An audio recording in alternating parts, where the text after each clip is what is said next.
ভাইয়া সৌদি আরবে কতদিন? 1 বছর 4 মাস। 1 বছর 4 মাসে কতটুকু সফল হয়েছেন?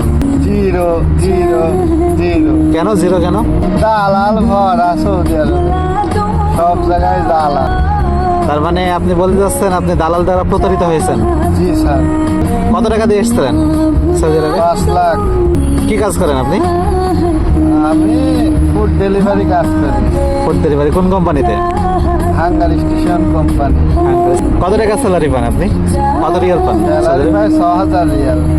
তার ভেতরে আমাদের ম্যানেজার খায় 3,000, আচ্ছা, আর আমার হাঙ্গারি স্টেশন কোম্পানি খায় 2,000। তাহলে থাকে কত? 1,000 টাকা থাকে। ওই খেতে হয় ভাত পানি, সেই জন্য প্রায় 500 রিয়াল, আর বিড়ি খরচ দেয় 100 রিয়াল। আর এই যে আমরা কাস্টেড খাই আলবাইকে গিয়ে, আলবাইক খাই, শেষ।